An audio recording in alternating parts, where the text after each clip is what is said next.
அனைவருக்கும் வணக்கம். எல்லாம் நலமா இருக்கீங்களா? இன்னைக்கு பாத்தீங்கன்னா ஒரு முக்கியமான ஒரு வீடியோ தான். எல்லாருக்குமே ரொம்ப ரொம்ப பிடிச்சமான ஒரு பொருள். ஆனா அது சேர்க்கறதுங்கிறது ரொம்ப ரொம்ப கஷ்டம். அப்படிப்பட்ட அந்த பொருள் என்ன, அதை நான் எப்படி சேர்த்தேன், அதே மாதிரி அந்த பொருள் வைராக்கியத்தினால நான் வாங்கினது பொருள். அதனாலதான் இந்த பொருளுக்கு நான் ரொம்ப முக்கியத்துவம் கொடுத்து சொன்னேன். இந்த ஒரு பொருள் எப்படி நான் கஷ்டப்பட்டு வாங்கணும், என் வீட்டுக்கார் எப்படி சேவிங்ஸ்ல எனக்கு வாங்கி கொடுத்தாரு அப்படிங்கிறத நான் சொல்லியிருக்கேன். நம்மள மாதிரி மிடில் கிளாஸ் ஃபேமிலிக்கு பாத்தீங்கன்னா நமக்கு இந்த பொருளை சேர்க்கறதுங்கிறது ரொம்ப ரொம்ப கஷ்டம். அப்படி சேர்த்து வைக்கிறது எதுக்காகனா, இது நம்ம ஆடம்பரத்துக்காகவோ இல்ல அழகுக்காகவோ போட்டுக்கிற ஒரு விஷயம் கிடையாது. மிடில் கிளாஸ் ஃபேமிலியை பொறுத்த வரைக்கும் இது பாத்தீங்கன்னா ஒரு முக்கியமான சேவிங்ஸ். இப்ப நம்ம வீடு கட்ட போறோம், இல்ல ஒரு நிலம் வாங்க போறோம், இல்ல பிள்ளைங்களுக்கு ஃபீஸ் கட்ட போறோம், இந்த மாதிரி உடல்நலம் சரியில்லாம திடீர்னு போச்சுன்னா என்ன பண்றது, இந்த மாதிரி மிடில் கிளாஸ் ஃபேமிலிக்கு நம்ம மைண்ட் செட்ல ஓடிக்கிட்டே இருக்கும். ஏதாவது ஒரு அத்தியாவசிய செலவு திடீர்னு வந்துருச்சுன்னா நம்ம எப்படி சமாளிக்க போறோம் அப்படின்னு நினைக்கிறதுனாலதான் நம்ம இந்த பொருளை சேர்க்கிறோம். அப்படிப்பட்ட பொருள் என்னன்னு உங்களுக்கே தெரிஞ்சிருக்கும். அது வேற எதுவும் இல்லை, நம்ம தங்கம் தான்.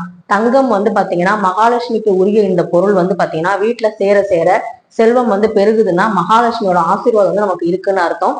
ஆரம்ப காலகட்டத்துல மஞ்சள் கயிறு போட்டிருந்த நானு இப்ப நகை ஓரளவு போடுறேன் அப்படிங்கிறதுக்கு காரணம் அந்த கடவுளோட ஆசீர்வாதமும் எங்களுடைய சேமிப்பு பழக்கம் தான். அதுவும் ரொம்ப முக்கியம். சோ நான் எப்படி இந்த பொருளை வாங்கினேன் அப்படிங்கிறத காட்ட போறேன். ஏன்னா இந்த பொருள் நான் வைராக்கியத்தினால வாங்கினது. வைராக்கியத்தினால வாங்கின அந்த பொருள் பாத்தீங்கன்னா வளையல் தான். தங்க வளையல் போடணுங்கிறது எல்லாருடைய கனவா இருக்கும். ஆனா நம்ம தோடு எடுத்துருவோம், மோதிரம் எடுத்துருவோம், செயின் கூட எடுத்துருவோம். ஆனா அந்த வளையல்ங்கிற விஷயம் எல்லாருக்குமே எடுக்கணும்னு தோணும். ஆனா எடுத்தா இது கையில தானே போட போறோம், இது எதுக்கு இவ்வளவு செலவு பண்ணணுங்கிற மாதிரி தோணும். அது மட்டும் இல்லாம காசு நிறைய இருக்கவங்களுக்கு இந்த வளையல் மேட்டர் ஒரு பெரிய விஷயமா இருக்காது. ஆனா நம்மள மாதிரி மிடில் கிளாஸ் ஃபேமிலி கொஞ்சம் கொஞ்சமா சேர்க்கிறவங்களுக்கு இந்த வளையல்ங்கிறது பெரிய விஷயம். எனக்கு இது ஒரு பெரிய அச்சீவ்மெண்ட்டா நான் பார்ப்பேன். எங்களுக்கு ஆரம்பத்துல நாங்க ஜீரோல இருந்து ஆரம்பிச்சு இந்த லெவலுக்கு வந்திருக்கோங்கும் போது இதுல நிறைய பேரோட ஆசீர்வாதமும் அன்பும் அக்கறையும் இருந்தாலுமே நம்ம ஆரம்ப காலகட்டத்தில் பட்ட கஷ்டங்கள், அவமானங்கள், அந்த விஷயங்கள்லாம் தான் நம்மளை முன்னேற்றும்.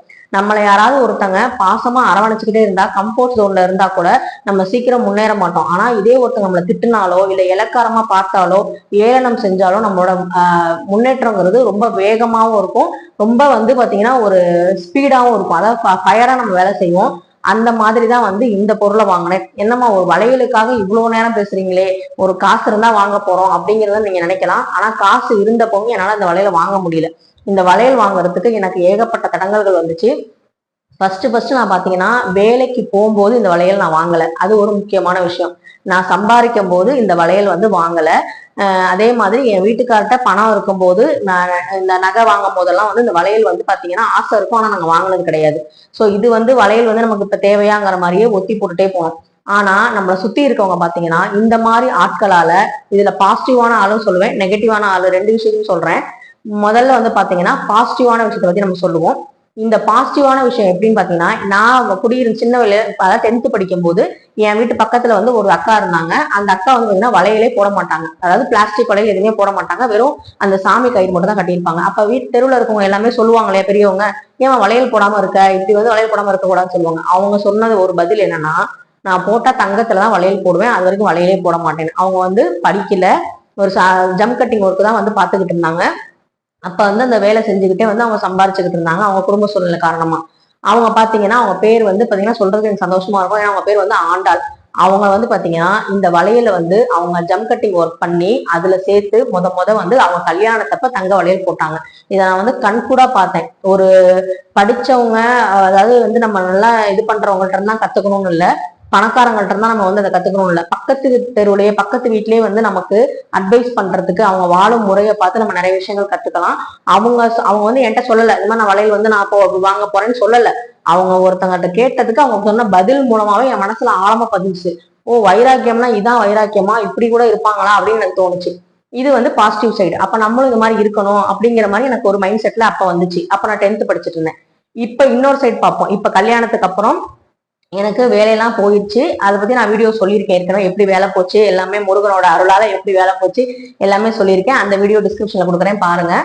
அதுக்கப்புறம் பாத்தீங்கன்னா வேலை விட்டதுக்கு அப்புறம் பாத்தீங்கன்னா நாங்க என் ஃப்ரெண்டோட கல்யாணத்துக்கு போயிருந்தோம். போயிட்டு எல்லாம் வந்துட்டோம். அதுக்கப்புறம் பாத்தீங்கன்னா ரிலேட்டிவ் ஒருத்தவங்க பாத்தீங்கன்னா இறந்து போயிட்டாங்க. எங்க வீட்டுக்காரோட சைடு ரிலேட்டிவ் தான். அவங்க இறந்து போனதுனால அதுக்கு காரியம் பண்றதுக்காக வந்து எல்லாம் வர சொல்லியிருந்தாங்க சாமி கும்பிட்றதுக்காக. அதுக்காக நாங்க போயிருந்தோம். நம்ம வந்து போறது துக்க வீடு, நல்லா ஞாபகம் வச்சுக்கோங்க, நம்ம போறது துக்க வீடு.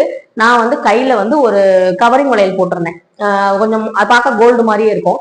அது மாதிரி போட்டுட்டு போகும்போது இது வந்து தங்கமான்னு கேட்டாங்க. அந்த கேட்ட இடத்த வந்து நான் கேட்ட ஆளை தப்பு சொல்லல, ஆனா கேட்க வேண்டிய இடம் தப்பு. அதே மாதிரி சுத்தி இருக்கவங்க ஆளுங்க இருக்கும்போது அதை கேட்ட தப்புன்னு எனக்கு தோணுச்சு. நான் வந்து என்ன பண்ணேன், சுத்தி அவ்வளவு பேர் உட்காந்துருக்காங்க. இது வந்து கவரிங்னு சொல்றது, ஏன்னா நம்ம பெண்கள் வந்து பொறுத்த வரைக்கும் நம்ம கவரிங் போட்டிருக்கோம்னு எல்லாத்துக்கும் தெரிஞ்சிருக்கும். அது பார்த்தாலே தெரியும் தான், அது தங்கம்னு எதுக்கும் இதுக்கும் டிஃபரன்ஸ் நமக்கு தெரியும். அதை வந்து கேட்கணுங்கிற நீடட் கிடையாது. ஆனா வந்து அவங்க வந்து கேட்டாங்க. கேட்டதுப்ப நானும் வந்து இது கவரிங் தான், பிளிப்கார்ட்ல வாங்கினேன் 500 ரூபான்னு சொல்லிட்டேன். இதை சொன்னதுக்கு அப்புறம் எல்லாம் கொஞ்சம் லைட்டா சிரிச்ச மாதிரி எனக்கு தோணுச்சு. எனக்கு வந்து பார்க்க தங்க மாதிரியே இருக்கே அப்படின்னு சொல்லி இன்னொரு தடவை கேட்கும் போது எனக்கு ரொம்ப சங்கடமா போச்சு. நான் வீட்டுக்கு வந்தோடனே முதல் வார்த்தை எங்க வீட்டுக்காரர் சொன்னது, நம்ம இந்த வருஷம் நகை சீட்டு போட்டு கண்டிப்பா வந்து வளையல் வந்து எனக்கு வாங்கி தரணும் அப்படின்னு சொல்லியிருந்தேன். சொல்லிட்டேன்னா இது வந்து உடனே நடந்துருமா? ஏன்னா நம்ம வந்து கடவுள் மேல நம்பிக்கை வச்சிருப்போம். கடவுள் வந்து நம்மளை சோதிக்காம எதையும் தருவாரா? தரமாட்டாரு கண்டிப்பா. அதுவும் நம்மள மாதிரி ஆட்களுக்கு கடவுள் வந்து சோதனை கொடுத்துதான் சாதனையா மாத்துவாரு. நான் வந்து சேர்த்து வச்சுக்கிட்டே இருந்தேன். வேலை போனதுக்கு அப்புறம் நான் வந்து பேங்க் அக்கௌண்ட்ல எனக்காக தனியா மாசம் மாசம் கொஞ்சம் அமௌண்ட் சேர்த்து வச்சுக்கிட்டு இருக்கேன். அந்த அமௌண்ட்ல வந்து நான் சேர்க்கும் போது பாத்தீங்கன்னா என் நாத்தனார் பொண்ணு வயசுக்கு வந்துட்டாங்க. சோ அந்த அமௌண்ட்டை வந்து எடுத்துதான் வந்து அவங்களுக்கு இந்த புண்ணியதான செலவுக்கு வந்து நான் வந்து எங்க வீட்டுக்கார்ட்ட கொடுத்தேன். அப்ப அதுல ஒண்ணு முடிஞ்சு போச்சு. திரும்ப பாத்தீங்கன்னா சரி திரும்ப சேர்க்கலாம்னு ஃபர்ஸ்ட்ல இருந்து சேர்க்க ஆரம்பிச்சேன். அதுல பாத்தீங்கன்னா எங்க அண்ணன் பொண்ணு வயசுக்கு வந்துட்டாங்க அடுத்த வருஷம்.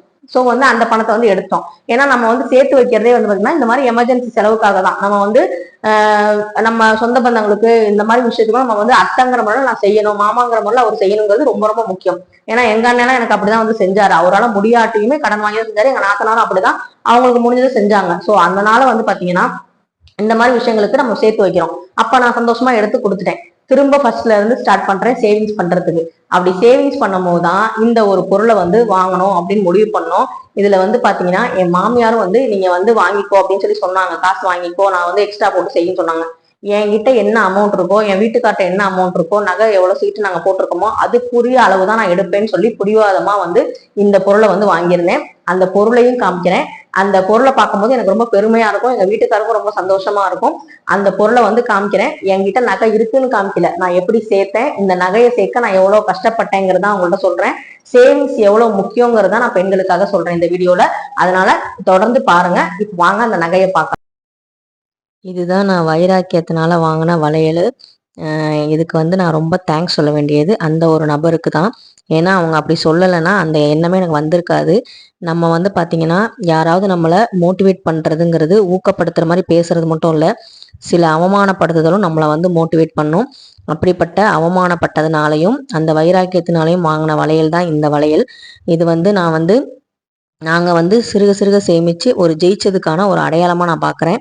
அதே மாதிரி பார்த்தீங்கன்னா இந்த வளையல் வந்து நான் வந்து அடிக்கடி போட முடியாது. ஏன்னா இது வந்து கிராம் வந்து கம்மி தான், பவுன் வந்து கம்மி தான். அதனால வந்து நான் வந்து எங்கேயாவது போனால், அதுவும் குறிப்பாக வந்து பார்த்தீங்கன்னா வசதியாக இருக்கவங்க வீட்டுக்கு போகும்போது மட்டும்தான் இந்த மாதிரி போட்டுட்டு போவேன்.